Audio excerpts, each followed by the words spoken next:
Ma'am, मैं इस engine को ठीक कर सकता हूँ। क्या बकवास कर रहा है ये बच्चा? अब ये इंजन ठीक करेगा? तुम्हें जरा भी अंदाजा है तुम क्या बोल रहे हो? अब मैं अपनी औकात दिखाऊंगा और इस इंजन को ठीक कर दूंगा। साल 2023 का अगस्त महीना था। बेंगलुरु की इलेक्ट्रॉनिक सिटी में वह सुबह कुछ अलग थी। आम दिनों में जहां तकनीकी कंपनियों के बाहर कॉफी की खुशबू, कारों की कतारें और कर्मचारियों की हंसी गूंजती रहती थी, उस दिन वहां एक अजीब सी खामोशी पसरी हुई थी। सड़क के बीचों बीच कांच और स्टील से बनी एक भव्य इमारत खड़ी थी जिसका नाम था आर्यावर्त रोबोटिक्स लिमिटेड। यह वही कंपनी थी जिसने भारत को आर्टिफिशियल इंटेलिजेंस और इंडस्ट्रियल ऑटोमेशन की दुनिया में नई पहचान दी थी। दुनिया के कई देशों में इसकी मशीनें काम कर रही थीं, लेकिन आज उसी इमारत के भीतर जैसे कुछ मर चुका था। पिछले 10 दिनों से कंपनी का सबसे अहम और सबसे महंगा प्रोजेक्ट पूरी तरह बंद पड़ा था। एक 120 करोड़ रुपए की लागत से बनी हाइड्रोलिंक H9 100 नाम की विशाल ऑटोमेशन मशीन, जो पूरे प्रोजेक्ट की रीढ़ थी, अचानक ठप हो गई थी। इस मशीन के बंद होते ही पूरी उत्पादन प्रक्रिया रुक गई थी। हर दिन करीब 2 करोड़ रुपए का नुकसान हो रहा था। 10 दिन में 20 करोड़ से ज्यादा का घाटा और उससे भी बड़ा नुकसान कंपनी की साख का था। आज तक आर्यावर्त रोबोटिक्स में ऐसा कभी नहीं हुआ था। देश और विदेश से बड़े बड़े इंजीनियर बुलाए जा चुके थे। जर्मनी, जापान और दक्षिण कोरिया से आई टीमों ने मशीन का हर हिस्सा जांचा। सेंसर बदले गए, वायरिंग दोबारा की गई, सॉफ्टवेयर फिर से डाला गया, लेकिन मशीन टस से मस नहीं हुई। लाल चेतावनी लाइट लगातार जल रही थी, जैसे मशीन चुपचाप कुछ कहना चाहती हो, लेकिन कोई उसकी भाषा समझ नहीं पा रहा हो। इमारत के सबसे ऊपर कांच की दीवारों से घिरे मीटिंग रूम में वेदांत मल्होत्रा खड़े थे। लंबा कद, सादी सफेद शर्ट, बिना टाई, आंखों के नीचे नींद की कमी के गहरे निशान। वेदांत टेक्नोलॉजी की दुनिया का बड़ा नाम थे। शून्य से इस कंपनी को खड़ा किया था उन्होंने, लेकिन आज उनकी आंखों में आत्मविश्वास नहीं, चिंता और डर साफ दिख रहा था। उन्होंने गुस्से में टेबल पर हाथ मारा और कहा कि 10 दिन हो गए और अभी तक मशीन चालू नहीं हुई। क्या हम बच्चों की तरह कंपनी चला रहे हैं? कमरे में खड़े इंजीनियर सिर झुकाए खामोश थे। एक सीनियर इंजीनियर ने कांपती आवाज में कहा कि सर, हमने हर सिस्टम चेक कर लिया है। Sensor, control unit, hydraulic system, software, सब कुछ सही दिख रहा है। दूसरे इंजीनियर ने बताया कि जर्मनी की स्पेशल टीम भी 3 दिन से लगी हुई है, लेकिन असली समस्या पकड़ में नहीं आ रही। वेदांत ने गहरी सांस ली। गुस्सा अब चिंता में बदल चुका था। उन्होंने सख्त लहजे में कहा कि आज पूरा सिस्टम फिर से शुरू से चेक होगा और शाम तक रिपोर्ट चाहिए। मीटिंग खत्म हुई। वेदांत थके हुए कदमों से लिफ्ट की ओर बढ़े और नीचे आए। जैसे ही वह गेट के पास पहुंचे, उनकी नजर फुटपाथ पर बैठे एक लड़के पर पड़ी। उम्र करीब 15 साल, फटे हुए कपड़े, घुटनों तक जमी धूल, एक हाथ में जूते चमकाने का ब्रश और दूसरी तरफ पॉलिश की बोतल। वह जूते पॉलिश कर रहा था, लेकिन उसकी आंखें जूतों पर नहीं थीं। वह सामने खड़ी आर्यावर्त रोबोटिक्स की ऊंची इमारत को लगातार देख रहा था, जैसे उस कांच के भीतर उसका कोई सपना कैद हो। उस लड़के का नाम आरव था। वेदांत ने उसे बस एक नजर देखा और फिर आगे बढ़ गए। उन्हें क्या पता था कि यही लड़का कुछ ही घंटों बाद उनकी जिंदगी का सबसे बड़ा मोड़ बनने वाला है। आरव हर दिन यहां आता था। सुबह जूते पॉलिश करता, दोपहर में चाय वाले की मदद करता और शाम को फिर इसी जगह बैठ जाता। लेकिन वह बाकी बच्चों जैसा नहीं था। उसकी नजरें हमेशा कंपनी के मशीन सेक्शन की ओर टिकी रहती थीं। आज भी अंदर इंजीनियरों की भाग दौड़ चल रही थी। अलार्म की आवाजें गूंज रही थीं। लाल चेतावनी लाइट अब भी जल रही थी। आरव ने धीरे से खुद से कहा कि 10 दिन से मशीन बंद है, लेकिन ये लोग गलत जगह देख रहे हैं। असली समस्या तो बैकअप यूनिट में है। उसकी आवाज इतनी धीमी थी कि कोई सुन नहीं सकता था, लेकिन उसका दिमाग बहुत तेज चल रहा था। उसे पता था कि कोई उसकी बात नहीं सुनेगा, क्योंकि दुनिया जूते पॉलिश करने वाले बच्चों की बात नहीं सुनती। किसी को नहीं पता था कि यह बच्चा दिन में सड़क पर बैठता है और रात में मशीनों से बातें करता है। किसी को नहीं पता था कि उसकी जिंदगी कितनी खामोशी में लड़ रही है। आरव इमारत को देखते हुए मन ही मन बोला कि काश उसे बस 5 मिनट मिल जाएं। सिर्फ 5 मिनट। वह इस मशीन को ठीक कर सकता है, लेकिन किस्मत हर किसी को मौका सीधे नहीं देती। अक्सर वह पहले इम्तिहान लेती है, और आरव का इम्तिहान अब शुरू होने वाला था। आरव के लिए वह इमारत सिर्फ कांच और स्टील का ढांचा नहीं थी, वह उसके लिए एक सवाल थी, एक चुनौती थी, और कहीं न कहीं एक सपना भी। दिन भर सड़क किनारे बैठकर जूते पॉलिश करते हुए भी उसका मन वहीं अटका रहता था। ब्रश उसके हाथ में चलता रहता, लेकिन दिमाग मशीनों के भीतर घूमता रहता। लोग आते, जूते चमकवाते और चले जाते। कोई उसके चेहरे की तरफ ठीक से देखता भी नहीं था। सबके लिए वह बस एक गरीब बच्चा था, जिसे दिन के अंत में कुछ सिक्के मिल जाएं, वही काफी था। शाम ढलते ही जब दफ्तरों की लाइटें जल उठतीं और कर्मचारी अपने घरों की ओर लौटने लगते, तब आरव भी अपना छोटा सा सामान समेटता। उसके कदम तेज नहीं होते थे, लेकिन मन में एक बेचैनी रहती थी। उसे जल्दी थी, क्योंकि रात उसका असली स्कूल होती थी। वह स्कूल जहां किताबें नहीं थीं, ब्लैक बोर्ड नहीं था, लेकिन मशीनें थीं, जंग लगे औजार थे, तेल की गंध थी, और एक बूढ़ा आदमी था जो उसकी जिंदगी का सबसे बड़ा गुरु था। वह बूढ़ा आदमी आरव का नाना था। शहर के एक पुराने मोहल्ले में तंग गलियों के बीच उनका छोटा सा गैराज था।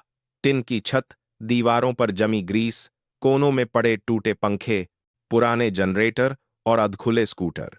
बाहर से देखने वाला कोई भी आदमी कह देता कि यह जगह कबाड़ से भरी है, लेकिन आरव के लिए यह जगह किसी मंदिर से कम नहीं थी।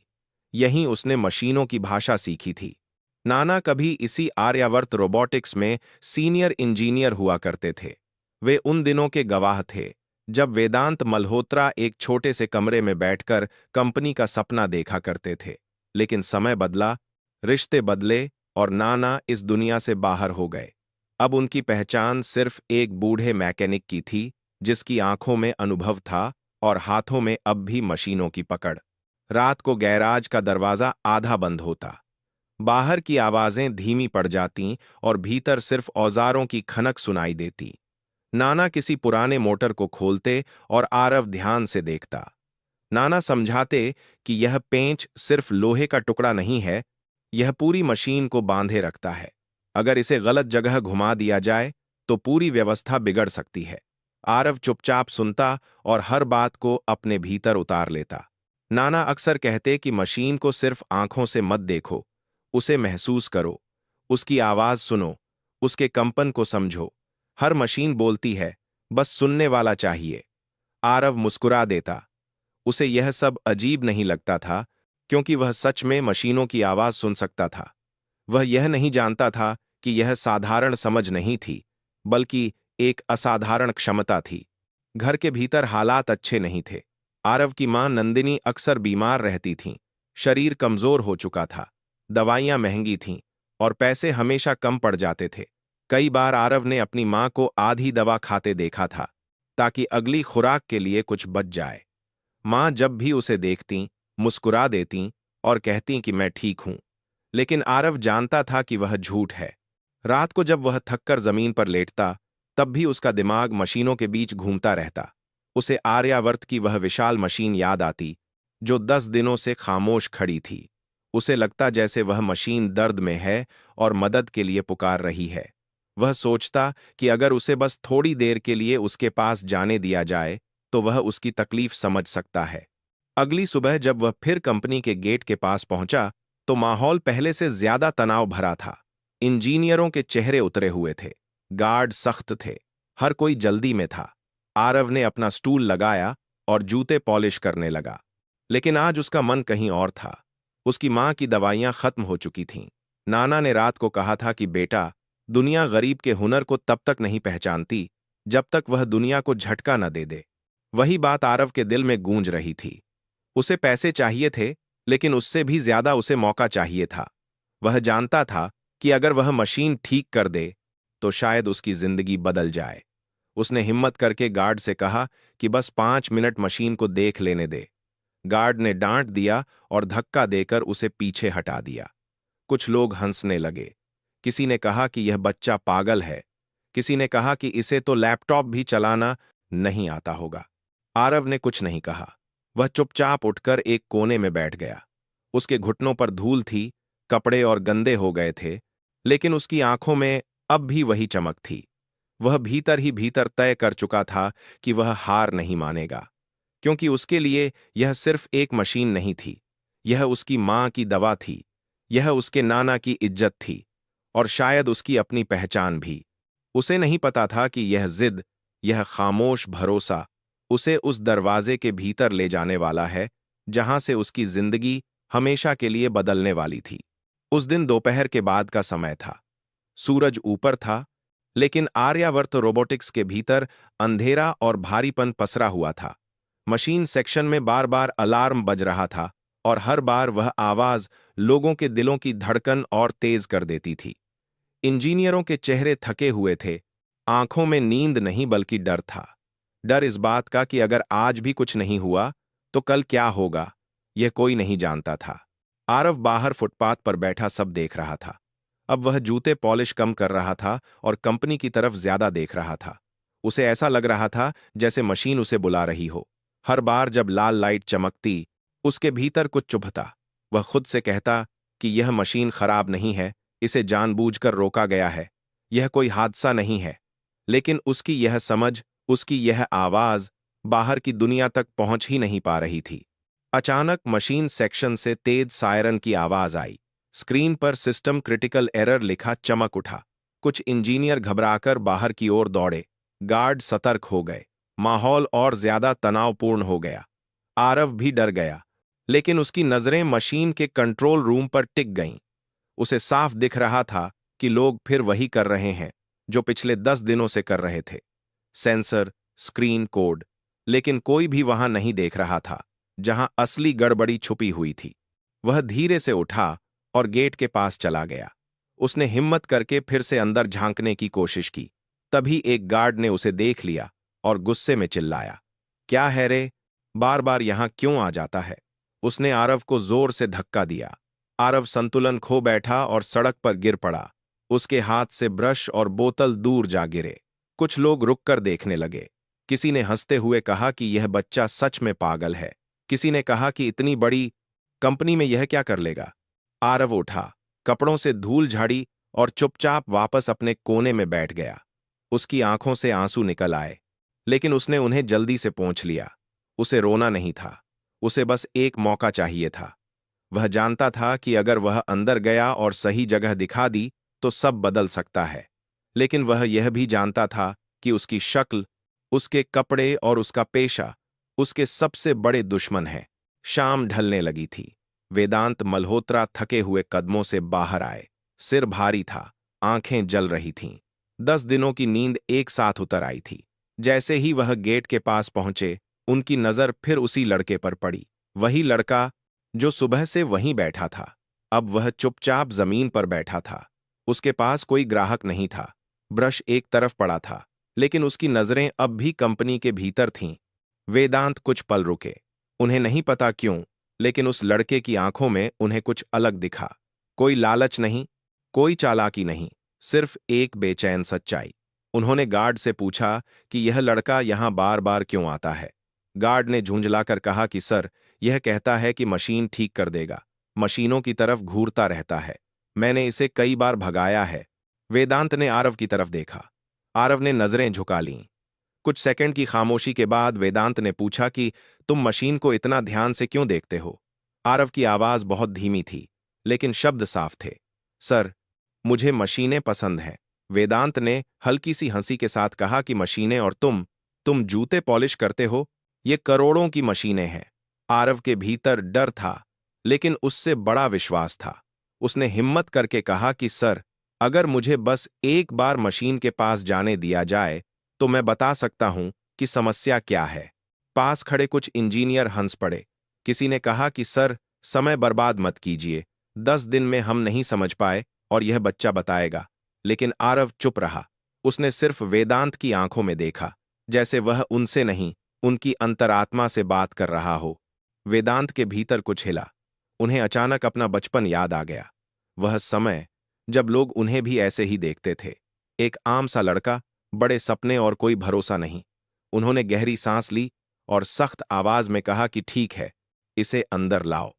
पूरे स्टाफ में जैसे बिजली दौड़ गई। सर, यह ठीक नहीं है, यह बच्चा है, मशीन खतरनाक है, लेकिन वेदांत ने साफ शब्दों में कहा कि मैंने कहा है, इसे अंदर लाओ। आरव पहली बार उस गेट के भीतर गया जिसे वह महीनों से बाहर से देखता आ रहा था। हर कदम के साथ उसका दिल तेज धड़क रहा था। लोग फुसफुसा रहे थे, कोई उसे मजाक समझ रहा था, कोई खतरा। लेकिन आरव की नजर सिर्फ एक जगह थी, उस विशाल मशीन पर, वही हाइड्रोलिंक H900 जो अब उसके सामने खामोश खड़ी थी। वेदांत ने इंचार्ज से पूछा कि मशीन क्यों बंद है। इंचार्ज ने वही पुराना जवाब दिया कि सर, तकनीकी खराबी है, हमने सब कुछ चेक किया है। वेदांत ने आरव की ओर देखा और पूछा कि तुम्हें पता है यह मशीन क्यों बंद है। पूरा हॉल शांत हो गया। आरव कुछ पल चुप रहा, फिर बोला कि सर, अगर मैं मशीन को पास से देख लूं तो शायद बता सकूं। लोग फिर हंसे, लेकिन इस बार वेदांत नहीं हंसे। उन्होंने सबको चुप कराया। आरव धीरे धीरे मशीन के चारों ओर घूमने लगा। वह उसे छू रहा था, उसकी आवाज सुन रहा था, उसके कंपन को महसूस कर रहा था, जैसे वह किसी जीवित चीज से बात कर रहा हो। अचानक आरव रुका और बोला कि सर, यह मशीन खुद नहीं रुकी, इसे किसी ने रोका है। पूरे हॉल में सन्नाटा छा गया। एक इंजीनियर ने हंसते हुए कहा कि यह बकवास है, मशीन खराब है। आरव ने शांत आवाज में कहा कि नहीं सर, इसके मेन प्रेशर वाल्व को आधा घुमाया गया है। यह हादसा नहीं, जानबूझकर किया गया है। इंजीनियर चौंक गए। किसी ने कहा कि यह नामुमकिन है, उस वाल्व तक पहुंचने के लिए मशीन खोलनी पड़ती है। आरव ने मशीन के एक कोने की तरफ इशारा किया और कहा कि अगर इस पैनल की तीसरी स्क्रू ढीली कर दी जाए तो बिना पूरी मशीन खोले जांच की गई। स्क्रू सच में ढीली थी। उस पल कमरे की हवा बदल गई। अब यह सिर्फ एक खराब मशीन नहीं थी, यह एक साजिश थी। और उस साजिश को सबसे पहले पहचानने वाला एक जूते पॉलिश करने वाला बच्चा था। कमरे में अचानक ऐसा सन्नाटा छा गया था जैसे किसी ने हवा को भी रोक दिया हो। मशीन सेक्शन, जो कुछ देर पहले तक शोर और बहस से भरा था, अब बिल्कुल शांत था। सबकी निगाहें कभी उस ढीली स्क्रू पर जातीं, कभी आरव के चेहरे पर। किसी के पास बोलने के लिए शब्द नहीं थे। 10 दिनों से जिन इंजीनियरों की समझ यहां आकर ठहर गई थी, वहां एक 15 साल का बच्चा बिना किसी औपचारिक पढ़ाई के साजिश की तरफ इशारा कर चुका था। वेदांत मल्होत्रा ने गहरी सांस ली। उनके भीतर अब तक जो डर था वह एक अजीब सी स्पष्टता में बदल रहा था। उन्होंने शांत लेकिन दृढ़ आवाज में पूछा कि अगर यह वाल्व जानबूझकर घुमाया गया है तो क्या मशीन फिर से चालू हो सकती है? कमरे में कुछ इंजीनियर बेचैन हो उठे। किसी ने कहा कि सर, यह मशीन बेहद संवेदनशील है, जरा सी गलती से विस्फोट भी हो सकता है। किसी ने कहा कि बच्चा है, इसे जिम्मेदारी मत दीजिए। लेकिन वेदांत की नजरें आरव पर टिकी थीं। उस चेहरे पर न डर था न घबराहट, बस एक अजीब सा भरोसा था, जैसे उसे ठीक ठीक पता हो कि आगे क्या करना है। वेदांत ने उससे सीधे पूछा कि अगर मैं कहूं कि मशीन ठीक कर दो तो क्या तुम कर पाओगे? आरव ने पहली बार हल्की सी मुस्कान के साथ सिर हिलाया। उसने कहा कि सर, कोशिश करूंगा। यह शब्द किसी दावे की तरह नहीं थे, बल्कि एक सच्ची नीयत की तरह थे। कमरे में खड़े लोग एक दूसरे का मुंह देखने लगे। यह पागलपन लग रहा था, लेकिन अब पीछे हटने का रास्ता भी नहीं था। आरव ने मशीन के निचले हिस्से की तरफ इशारा किया और टॉर्च मांगी। एक इंजीनियर ने झिझकते हुए टॉर्च बढ़ाई।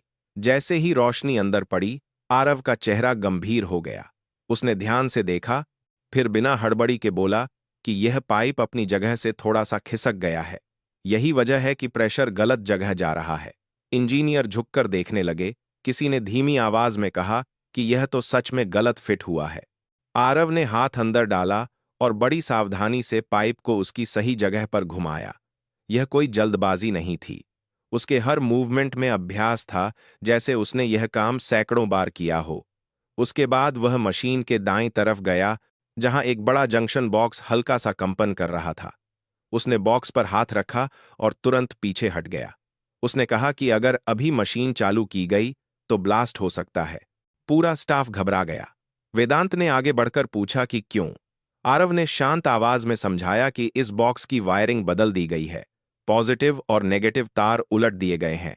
यह कोई गलती नहीं, जानबूझकर किया गया काम है। एक इंजीनियर के मुंह से निकल पड़ा कि यह तो कोई अंदर का आदमी ही कर सकता है। आरव ने कहा कि उसे सिर्फ 10 मिनट चाहिए। अगर वह गलत हुआ तो वह खुद यहां से चला जाएगा। वेदांत ने बिना किसी हिचक के कहा कि शुरू करो। कुछ इंजीनियर अब भी असहज थे, लेकिन किसी में विरोध करने की हिम्मत नहीं थी। औजार दिए गए, स्क्रू ड्राइवर, प्लास और इंसुलेटेड टूल्स। आरव ने बिना वक्त गंवाए काम शुरू किया। वह तारों को पहचान रहा था, जैसे वे उसके पुराने दोस्त हों। उसने गलत जुड़े तारों को अलग किया और फिर उन्हें सही क्रम में जोड़ दिया। स्क्रीन पर डेटा बदलने लगा, प्रेशर लेवल स्थिर होने लगा। कमरे में खड़े लोग सांस रोके सब देख रहे थे। किसी को यकीन नहीं हो रहा था कि यह सब एक बच्चे के हाथों हो रहा है। 10 मिनट पूरे हुए। आरव मशीन के सामने आकर खड़ा हो गया। उसने कहा कि अब इसे चालू किया जा सकता है। कुछ लोग डर गए, किसी ने कहा कि अभी मत कीजिए, लेकिन वेदांत ने किसी की नहीं सुनी। उन्होंने आरव की तरफ देखा और कहा कि तुम ही ऑन करो। आरव धीरे धीरे मुख्य बटन के पास गया। उसने एक पल आंखें बंद कीं, जैसे मशीन से कुछ कह रहा हो। फिर बटन दबाया। 1 सेकंड, 2 सेकंड, 5 सेकंड। हर सेकंड भारी लग रहा था। अचानक मशीन के भीतर हलचल हुई। लाल लाइट बंद हो गई और उसकी जगह हरी लाइट जल उठी। पूरी मशीन जाग उठी, जैसे 10 दिनों की नींद के बाद किसी ने उसे आवाज दी हो। कमरे में शोर गूंज उठा। किसी ने कहा कि यह हो गया, किसी ने तालियां बजाईं, कोई अविश्वास में सिर हिला रहा था। लेकिन वेदांत चुप खड़े थे। उनकी आंखें नम थीं और निगाहें आरव पर टिकी थीं। उन्होंने धीमी आवाज में कहा कि तुमने कर दिखाया। आरव ने सिर झुकाकर कहा कि सर, मैंने कुछ नहीं किया। मशीन खुद बता रही थी कि उसे क्या तकलीफ है। उस पल वेदांत को एहसास हुआ कि यह बच्चा सिर्फ एक हुनर नहीं, बल्कि एक कहानी है। एक ऐसी कहानी जिसका सच अभी सामने आना बाकी है। उनके मन में एक सवाल जोर पकड़ने लगा, यह बच्चा आखिर है कौन? मशीन के चालू होते ही पूरा हॉल जैसे सांस लेने लगा। 10 दिनों से जो तनाव हवा में जमा था, वह एक झटके में टूट गया। इंजीनियर एक दूसरे की तरफ देख रहे थे। कोई हंस रहा था, कोई यकीन नहीं कर पा रहा था। कुछ लोग तालियां बजा रहे थे, कुछ मोबाइल निकालकर वीडियो बनाने लगे थे। लेकिन इस सारे शोर के बीच वेदांत मल्होत्रा बिल्कुल शांत खड़े थे।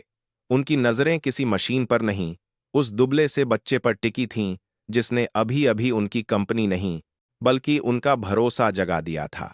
आरव थोड़ा घबराया हुआ था। उसने कभी इतने लोगों के सामने कुछ नहीं किया था।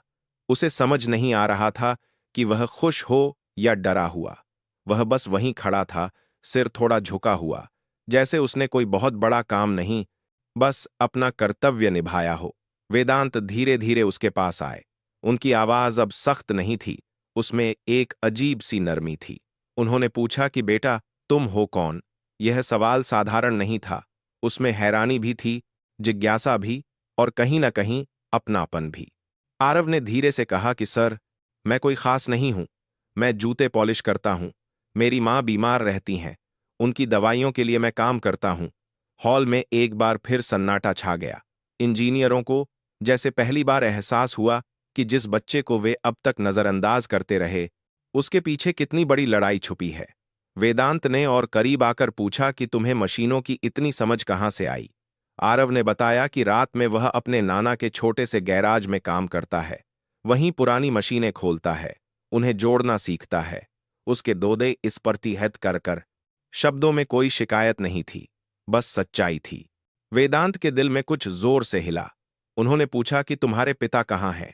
आरव ने सिर झुका लिया और कहा कि मुझे नहीं पता, मैंने उन्हें कभी नहीं देखा। यह जवाब वेदांत के लिए किसी चोट से कम नहीं था। उन्होंने आरव के चेहरे को गौर से देखा। उसकी आंखें, उसकी नाक, उसका बोलने का तरीका, सब कुछ उन्हें जाना पहचाना सा लग रहा था। एक पुरानी याद जिसे उन्होंने सालों पहले दबा दिया था, अब अचानक सामने खड़ी थी। वेदांत ने धीमी आवाज में पूछा कि तुम्हारी मां का नाम क्या है? आरव ने कहा, नंदिनी। पूरा नाम नंदिनी शर्मा। यह सुनते ही वेदांत का चेहरा सफेद पड़ गया। उनकी सांस कुछ पल के लिए अटक गई। नंदिनी शर्मा वही नाम था जिससे उन्होंने 15 साल पहले एक गलतफहमी में रिश्ता तोड़ लिया था। वह वक्त, वह झगड़ा, वह दूरी, सब कुछ एक साथ उनकी आंखों के सामने घूम गया। उन्होंने कांपती आवाज में पूछा कि तुम्हारी उम्र कितनी है? आरव ने कहा, 15 साल, वही उम्र, वही समय, वही कहानी। वेदांत वहीं कुर्सी पर बैठ गए। उनके हाथ कांप रहे थे। उन्होंने लगभग फुसफुसाते हुए पूछा कि क्या तुम्हारी माँ ने कभी तुम्हारे पापा की तस्वीर दिखाई? आरव ने कहा कि नहीं, माँ कहती हैं कि कुछ तस्वीरें खो गईं और कुछ उन्होंने खुद फाड़ दी। अब वेदांत को किसी सबूत की जरूरत नहीं थी। उनके सामने खड़ा बच्चा उनका अपना बेटा था, जिसे किस्मत ने 15 साल बाद उनके सामने ला खड़ा किया था, वह भी ऐसे हालात में जहां उन्होंने उसकी काबिलियत को पहले ही देख लिया था। वेदांत की आंखों से आंसू बह निकले। उन्होंने अचानक आरव को अपने सीने से लगा लिया। आरव घबरा गया। उसने कभी किसी अमीर आदमी को यूं रोते नहीं देखा था। वेदांत ने टूटती हुई आवाज में कहा कि बेटा, माफ कर दो, मुझे नहीं पता था, मैंने तुम्हें खो दिया था। हॉल में खड़े लोग दंग रह गए। फुसफुसाहट फैल गई। क्या यह बच्चा मालिक का बेटा है? आरव पीछे हट गया। उसके लिए यह सब बहुत बड़ा था। उसने डरते हुए कहा कि सर, ऐसा मत कहिए, हम बहुत गरीब हैं, मेरी मां बहुत तकलीफ में है। वेदांत ने उसका चेहरा दोनों हाथों में लिया और कहा कि गरीबी किसी रिश्ते को नहीं बदलती। अगर तुम मेरे बेटे हो तो तुमने आज सिर्फ एक मशीन नहीं, मेरी पूरी जिंदगी ठीक कर दी है। अगले दिन डीएनए जांच हुई। सच सामने आया। आरव वेदांत मल्होत्रा का ही बेटा था। खबर पूरे ऑफिस में फैल गई। वही बच्चा जिसने कंपनी को बचाया था, अब उसी कंपनी के मालिक का खोया हुआ वारिस था। वेदांत उसी शाम आरव को लेकर उसके घर पहुंचे। तंग गली, छोटा सा कमरा, दरवाजे के पास रखा जूते पॉलिश का डिब्बा। वेदांत का दिल भर आया। भीतर नंदिनी बैठी थीं, कमजोर शरीर, लेकिन आंखों में वही सादगी। वेदांत ने उन्हें देखा और टूट गए। उन्होंने माफी मांगी। नंदिनी की आंखें भर आईं, लेकिन उसमें शिकायत नहीं थी, बस थकान थी। उन्होंने कहा कि अब देर हो चुकी है, लेकिन शायद किस्मत ने अब सही समय चुना है। नंदिनी का इलाज शुरू हुआ। नाना को कंपनी में सम्मान के साथ वापस लाया गया। आरव का दाखिला अच्छे स्कूल में हुआ। लेकिन सबसे बड़ी बात यह थी कि आरव की पहचान अब सिर्फ एक जूते पॉलिश करने वाले बच्चे की नहीं रही। वह एक बेटा था, एक हुनरमंद दिमाग था, एक भविष्य था। आरव आज भी मशीनों के पास खड़ा होकर उन्हें सुनता है। फर्क सिर्फ इतना है कि अब लोग उसकी बात सुनते हैं। वेदांत जब भी उसे काम करते देखते हैं तो मन ही मन कहते हैं कि काश मैंने उसे कभी खोया ही न होता। लेकिन आरव मुस्कुराकर कहता है कि अगर मैं खोया न होता तो शायद मुझे मशीनों की दुनिया नहीं मिलती और शायद मैं आपको कभी वापस नहीं पाता। कभी कभी जिंदगी पहले हमें तोड़ती है, फिर जोड़ती है, लेकिन जब जोड़ती है तो इतनी खूबसूरती से कि पुराने सारे दर्द भी किसी इनाम जैसे लगने लगते हैं। दोस्तों, अगर यह कहानी आपके दिल को छू गई हो तो कमेंट में जरूर बताइए और यह भी लिखिए कि आप यह कहानी भारत के किस कोने से सुन रहे हैं, क्योंकि शायद कहीं ना कहीं किसी फुटपाथ पर बैठा कोई और आरव भी अपनी किस्मत का इंतजार